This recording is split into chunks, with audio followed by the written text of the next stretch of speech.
첫 시간 주님께 안녕하세요. 대강교회 오훈 목사입니다. 3월 23일 토요일입니다. 하나님 우리에게 주신 말씀은 마가복음 14장 43절에서 52절까지 말씀입니다. 예수께서 말씀하실 때에 곧 12 중에 하나인 유다가 왔는데 대제사장들과 서기관들과 장로들에게서 파송된 무리가 검과 뭉치를 가지고 그와 함께하였더라. 예수를 파는 자가 이미 그들과 군호를 짜 이르되 내가 입맞추는 자가 그이니 그를 잡아 단단히 끌어가라. 하였는지라.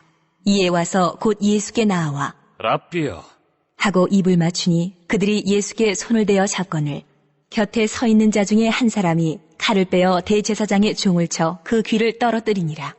예수께서 무리에게 말씀하여 이르시되 너희가 강도를 잡는 것 같이 검과 몽치를 가지고 나를 잡으러 나왔느냐? 내가 날마다 너희와 함께 성전에 있으면서 가르쳤을 때 너희가 나를 잡지 아니하였도다. 그러나 이는 성경을 이루려 함이니라. 하시더라. 제자들이 다 예수를 버리고 도망하니라.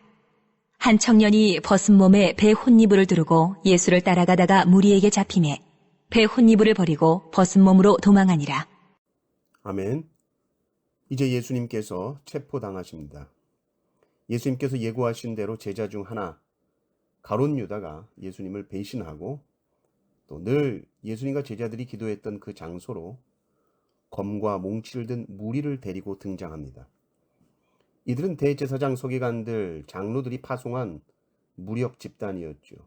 칼을 들고 몽둥이를 들고 예수님을 잡겠다고 온 것입니다. 예수님이 그 모습을 보셨을 때 어땠을까요?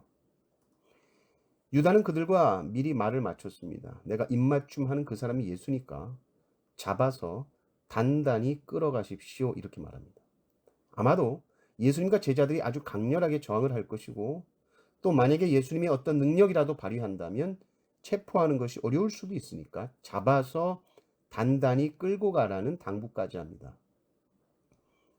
예수님은 전혀 저항할 마음이 없으신데 완전히 오해하고 있죠.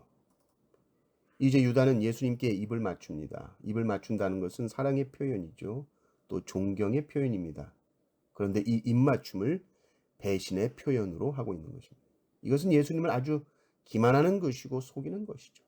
예수님을 아주 완벽하게 배신하고 있는 모습을 보여줍니다. 유다의 입맞춤에 예수님은 잡히시게 되고요.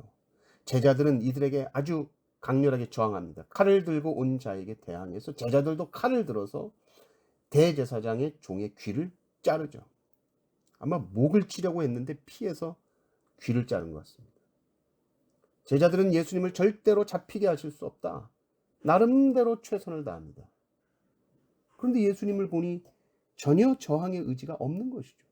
그리고는 하시는 말씀이 너희들이 칼과 몽둥이를 가지고 왔구나. 내가 강도냐? 내가 강도 취급받는구나.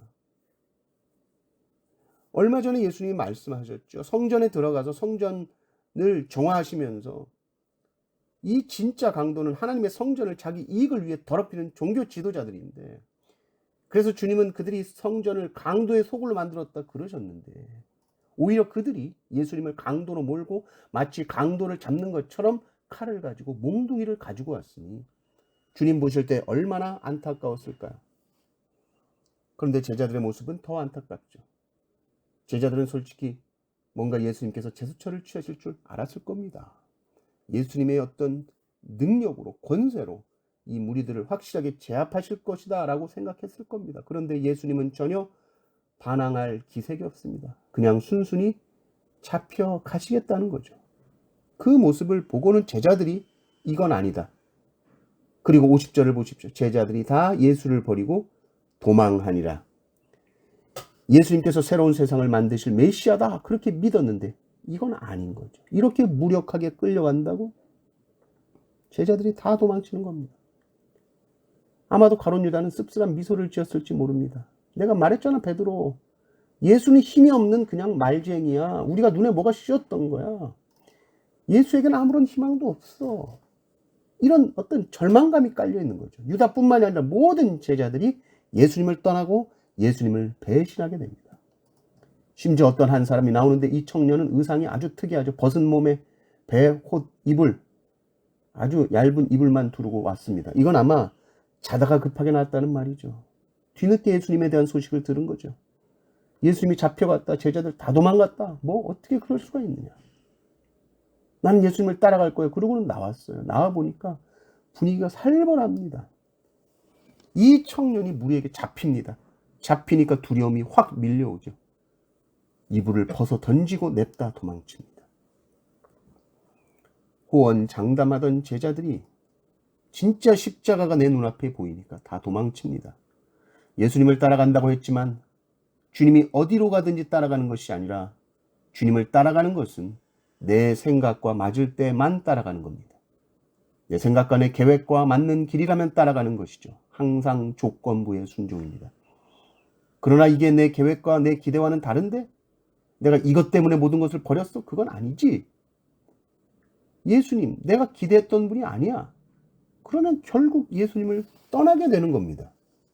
예수님을 따라간다는 것은 내가 기대한 것과 달라도, 내가 바랬던 것과 달라도 주님이 가신 길이라면 믿고 순종하며 따라가는 길입니다. 그 길은 겟세마네 동산에서 슬픔 속에서 고뇌 속에서 기도하셨던 그 주님의 기도에 함께 동참함으로 걸어갈 수 있는 것입니다.